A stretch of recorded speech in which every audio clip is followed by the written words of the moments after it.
My name is Michelle Hosick. I'm with the NCAA. Before we begin, I'd like to send our thoughts to Damar Hamlin, his family, and the entire Bills organization. Thank you again for joining us. Today we have the Transformation Committee report press call. I have with me Julie Cromer, Athletics Director at Ohio.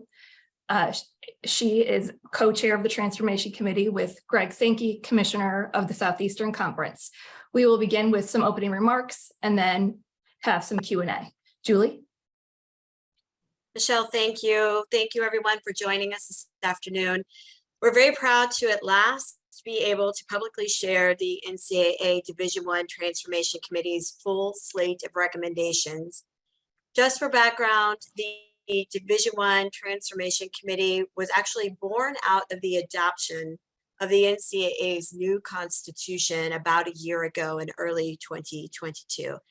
The new constitution gave each of the NCAA's 3 divisions far greater powers of self-governance, and the Division I Board of Directors then appointed our Transformation Committee to look at Division I today from every conceivable angle.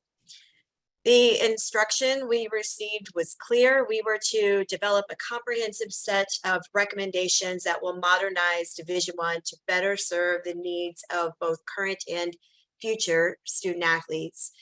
And I think you'll hear this from Greg as well, but it's important to note that while our report marks the end of the work of this particular Transformation Committee, it's not nearly the end of the NCAA's transformation. That is to say, this is a milestone, not a finish line. The work of transforming the NCAA must continue, and it will be a perpetual effort. We believe the recommendations in this report will prove to be transformative, but transformation needs to be a mindset shared by leaders throughout our division, not a standalone project that's just delegated to one particular team or task force, or that has an end date of a due date for a public report. Over the past year, our 21-member committee brought in an array of key stakeholders and outside experts who helped to shine a light on the complexity of the issues we've considered. And this included student athletes, commissioners, athletics directors, presidents, senior women administrators, coaches, legal experts, faculty, and others invested in the future of our enterprise. Before we go into our specific elements and recommendations, I would like to offer broader context on our priorities. Over the course of this committee's work together, we've examined a range of issues with big and challenging questions. For instance, we had to start by asking ourselves whether Division I, as it is currently constructed, can continue to exist as a single entity. While public perception of Division I tends to be narrow and shaped by our biggest, most well-known athletics departments, Division I actually is incredibly diverse, as most of you know. So whether it's Ohio University in the Mid-American Conference or one of the universities that Greg represents in the SEC, from flagship state universities to HBCUs to smaller private colleges, the priorities and capabilities and constraints of more than 350 Division I member institutions and counting vary widely. And after extensive consideration, we decided to preserve what we've called a big tent approach. Those of us that help administer and oversee college sports, those of you who cover college sports, the fans that follow college sports, and most importantly, the student athletes that participate in college sports all agree that there's a certain magic to college sports that cannot easily be described. We think the Big Tent, a large, diverse Division I, is part of that magic, and it's worth working through the issues we see today to keep it intact. However, in order to make the Big Tent work in a modern context, we need to develop a set of common expectations rooted in the needs of today's Division I student athletes. And you'll see the framework for those membership standards in this report. These standards will keep the dream of Division I championships alive for the greatest number of teams and the largest group of student athletes, while also raising the bar for student athletes' collegiate experiences. Throughout this process, We also recognized equity as a key priority. And in the recommendations, you will see we have sought to design a system that prioritizes equity and is responsive to equity considerations. From how championships are organized, amplified, and rewarded to the benefits universities can provide directly to each of our student athletes, we believe that the Division I we've envisioned in this report will result in significant equity gains. And finally, before I turn to Greg, I want to end by saying how much our student athletes' input shaped these recommendations. The priorities they expressed, especially as it relates to issues such as mental health, were the priorities that we elevated. And I can honestly say no other constituent group had greater influence on our committee's work than our own Division I student athletes. I also believe the systems described in this report structurally increase student athlete representation in very important ways, giving student athletes a more prominent voice in ongoing decision-making across all sports at the national, conference, and local levels. And now I'll turn it to Greg to talk more specifically about the recommendations in the report and the NCAA's path forward. Thanks, Julie. I'll add my voice of support to her introduction of our work and consideration to this point. I'll particularly point out the value of the interaction with our student athlete representatives, both Kendall Spencer, who served as the individual representative to our committee, but also the breadth of input from student athlete advisory committee members, both those current and preceding members who spent a lot of time listening to and particularly interacting with and pushing back and asking questions. My task today is to speak more directly to some of the recommendations in the report.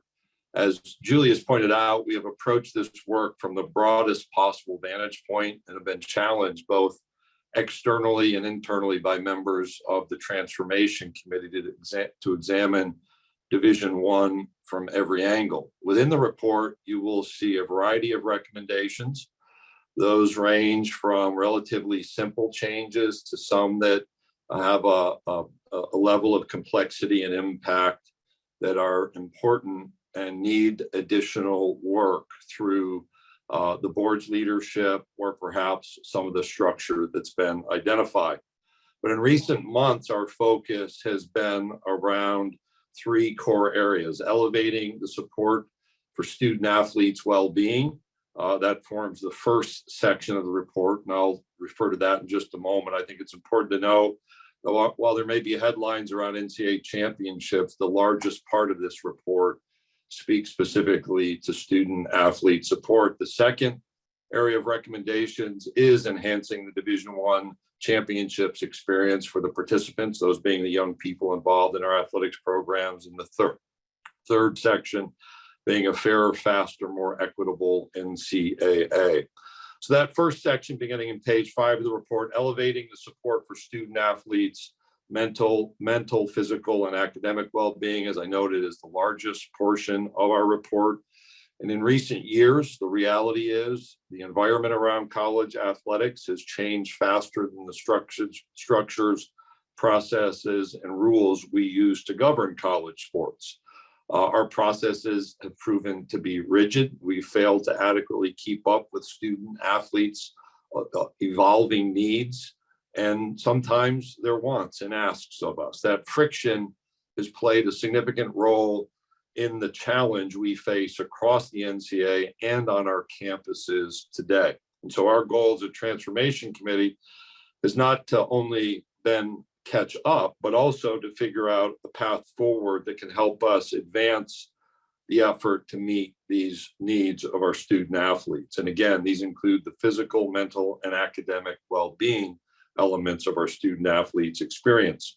This past summer, you may recall the Division I Board of Directors approved an array of new benefits as part of our initial set of consideration, what we call decentralization, to allow campuses and conferences to make decisions based on their circumstances. This includes the ability to purchase insurance on student athletes' behalf, to fund student athletes' participation in things like preparatory classes or even elite training programs. That action alone has already made a significant difference in giving student athletes peace of mind that their universities have their support prepared beyond the playing field. But the report goes further.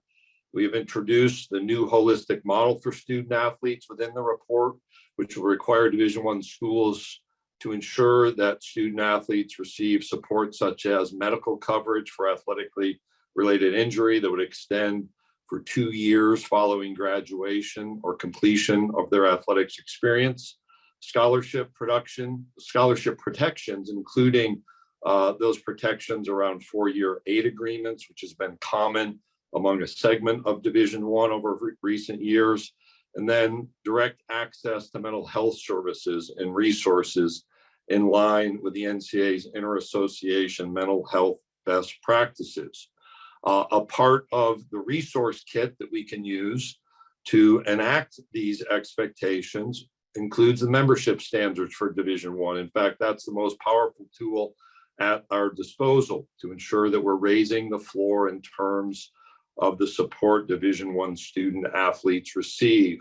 This is a big advancement. And again, these decisions, these recommendations have real world impacts. And as an element of the conversation with our student athlete, they asked for a common student athlete experience in Division I.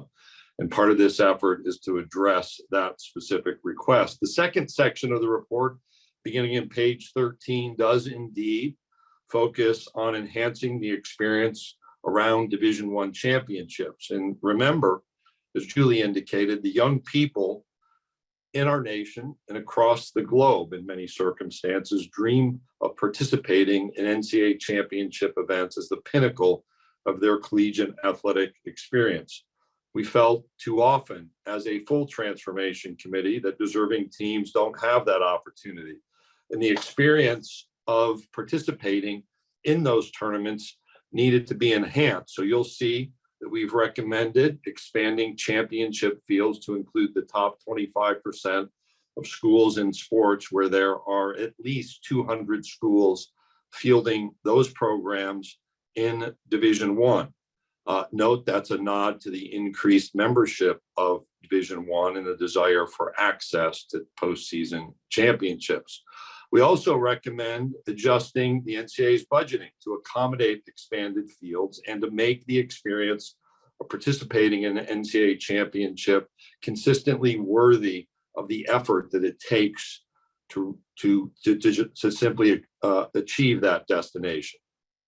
Finally, the third area we focus on is building a faster, fairer, more equitable NCAA. And candidly, that's a challenge. There are always going to be commentary around each of those descriptors. Every stakeholder we spoke with throughout this process wants to see Division I governance that moves more quickly, that has greater agility, and takes less of a one-size-fits-all approach. We want that as well, whether it's the introduction of sport-specific management committees or the revamping of the infractions process. The recommendations in the report bring us closer to the kind of college sports government we desire to see. There will always be more to be done, and these recommendations are a part of the effort to set the course, not a finish line, but a foundation from which we can continue this work. These recommendations also elevate specifically the voice of student athletes.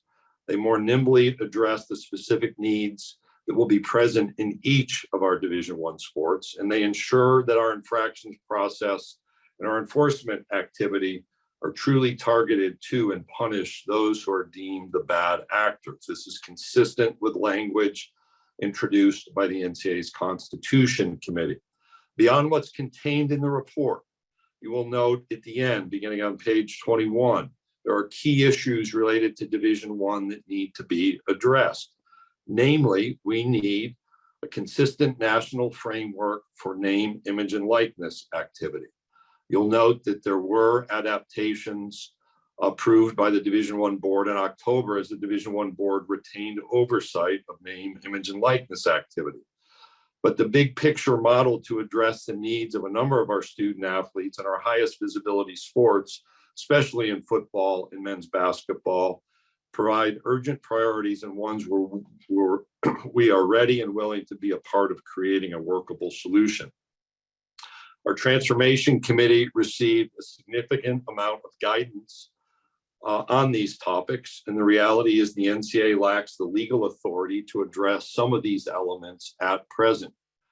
That's part of the reason the transformation of the NCAA does not stop with this report.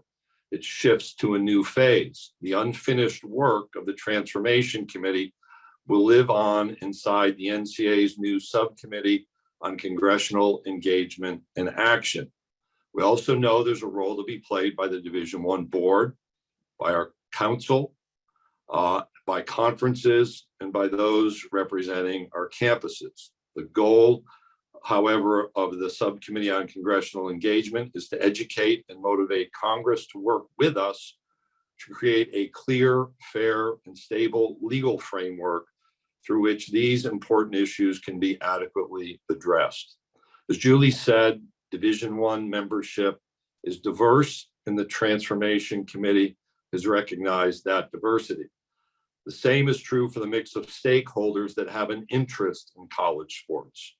We understand there will be support, but there will be opposition, there'll be concern, and there'll be expressions of where we got it right and other opinions.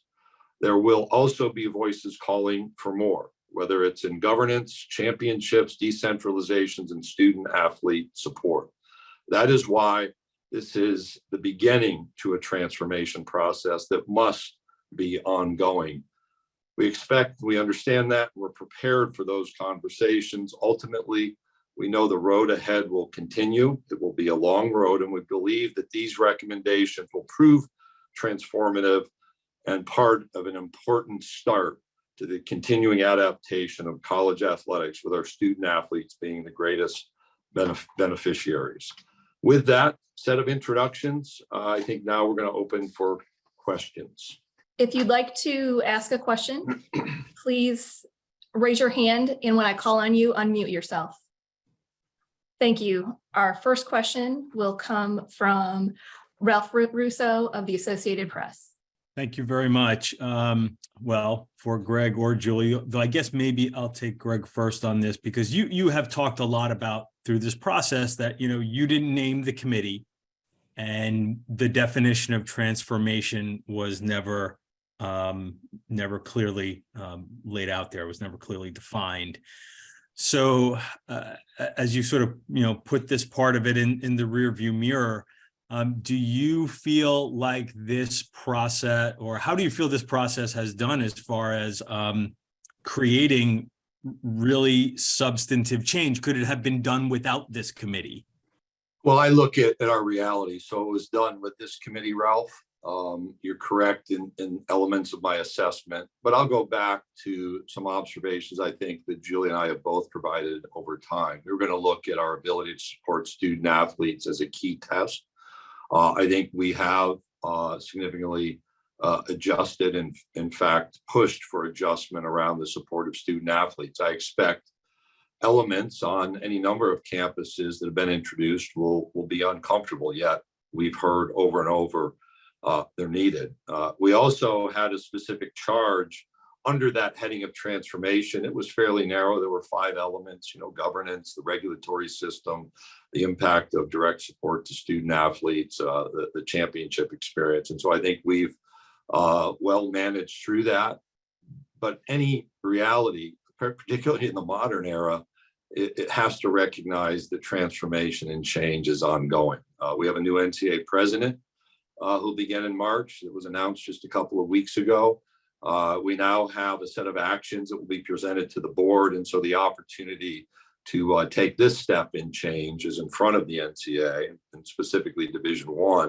But as we say repeatedly, either today in our presentations or in the report, that has to be an ongoing effort of transformation, not simply a committee or a time. Thank you. Our next question will come from Laine Higgins, the Wall Street Journal. Hey there. Thanks again for taking our call. I wanted to ask about a sort of tension that seems to be apparent in the recommendations, and that, both of you and the committee has expressed support for the big tent model and trying to have a very large and diverse Division I. However, a lot of the, modernized expectations, I believe something language is similar to that, that you expect these members to provide for student athletes are probably cost prohibitive for some members of Division I as it currently stands, and might potentially winnow away at who can afford to be in Division I. So just given that dynamic, how big would you like Division I to be? And is there a world where you see it getting smaller as a result of some of the Transformation Committee's suggestions being adopted? Hi, Laine. I'll take that one to start, and Greg, certainly feel free to jump in at the end. I think that's a really thoughtful question, and I think it's a question that's on a lot of people's minds. We took great care in developing these recommendations to ensure that there remains flexibility for institutional philosophy, for institutional resource allocation, and for local decisions to be made on a number of these items. And you'll see, in fact, many of the recommendations are described as deliverables that are reflected in the form of attestation, of confirmation that these services are available. There's a mention in the report about an appropriate runway for institutions who currently are in Division I, who may need some time to adjust, and to amplify and in some ways increase the level of support they're providing already. And while we could have been much more prescriptive, and I think gone down a road that would have in some cases created some of the outcomes you've mentioned in your question, I don't think what we've done today makes it cost prohibitive to be a Division I member. I think instead what it requires institutions to do is to align their investment in the day-to-day support of student athletes so that they can provide a student athlete experience that is truly comprehensive, holistic, and meaningful in terms of a Division I experience. And that may require some institutions to stretch for certain, but we thought it important enough for those who wish to share in the rewards of full Division I membership to align their resources accordingly to support their student athletes. And many of these recommendations can be achieved at a local level through integration of university services. I think there's only one definitive recommendation today that requires a dedicated access point for mental health professionals for student athletes. That may be a change for some, but I don't think anybody could argue in this day and age that it's not an important investment. It's a critical investment for our young people. And so we really tried to be values driven and how we aligned those membership expectations and give an opportunity for those who currently reside in Division I to align with that. Thank you. Our next question will come from Dennis Dodd of CBS Sports. Hi, guys. Thanks for doing this. These are recommendations. They're well-researched and timely. Took a long time, but they're recommendations. What sort of approval rate on these would be considered a win, quote unquote, maybe by percentage? And what is the core here that the board needs to absolutely consider? Perhaps something that the NCAA can't live without, because we're being shown everywhere from more enhanced head trauma monitoring to attendance in sports to postseason participation. What is the core of this that the board absolutely has to take into account and pass? Dennis, I would start with that first section on the student athlete experience. And in a way, back to Laine's question, I thought Julie hit it out of the park in her response. I'll just add, introduced to us was the expectation for a common Division I student athlete experience. And that was introduced by the student athletes. And it will never be the same across Division I, but it certainly guided our thinking, and I think should guide the board's decision making. And that would put me specifically to the elements of the holistic model. I'm not looking at the exact page right now, but that's a key starting point. I would suggest a bit of bias on the part of the Transformation Committee co-chairs that the board of directors and the supporting elements of the governance structure have the opportunity to bat 1,000 here. we were asked to fulfill a task and provide a report directly to the board of directors, not to other elements of the governance structure, but directly to the board of directors. And I think we've fulfilled that. And now the opportunity to act will be at that level, and those to whom the task is assigned, if there are details to be worked out. Julie? I agree with Greg's comments. I think there's an opportunity to take a step forward in each of these directions.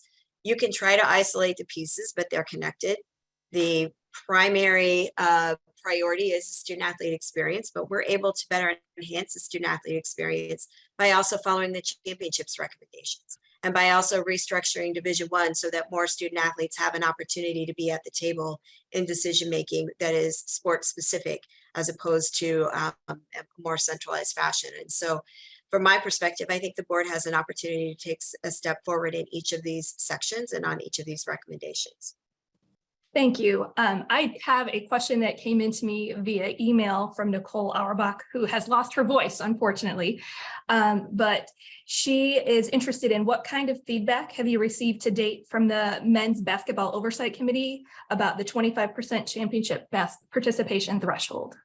I'm on the Men's Basketball Oversight Committee, and Michelle, if you'll grant me a little, a slight pass on, I think the speaking agent policy at the national office, I'll just say we have not wandered into that territory because the recommendation hasn't landed with us yet. And so what I did here as a member of the Men's Basketball Oversight Committee, and what we did provide to the Transformation Committee is support for a notion of being able to take on greater responsibility and decision making as a sport oversight committee for the student athletes and coaches and teams and administrators in universities who are impacted by our decisions. And I for one, again, am biased, as Greg mentioned earlier, not only as a member, but as a co-chair. I'm biased toward the outcome, but I think it's a positive step forward in decision making.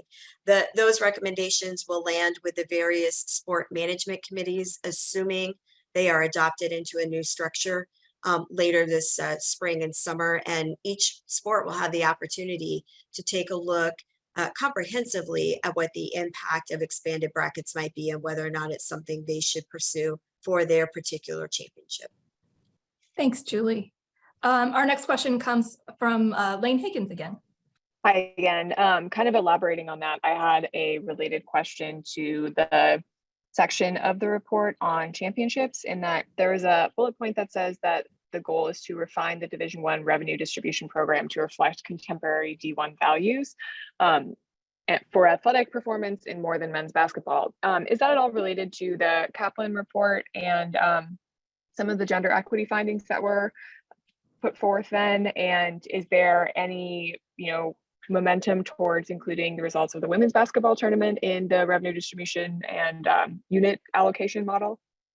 We struggle when we're not on mute. So for the last year, Julie and I have shared video conferences where one or the other is on mute and you can tell who will answer it. I would indicate that it's an echo of what's been identified over almost 2 years now about the revenue model. It does not lay a specific template over, but well raises issues that should be considered as part of the continuing conversation around NCAA revenue distribution. Thank you. That concludes all of the questions that we have today. Appreciate you joining us and have a great afternoon. Thank you. Thanks, everyone.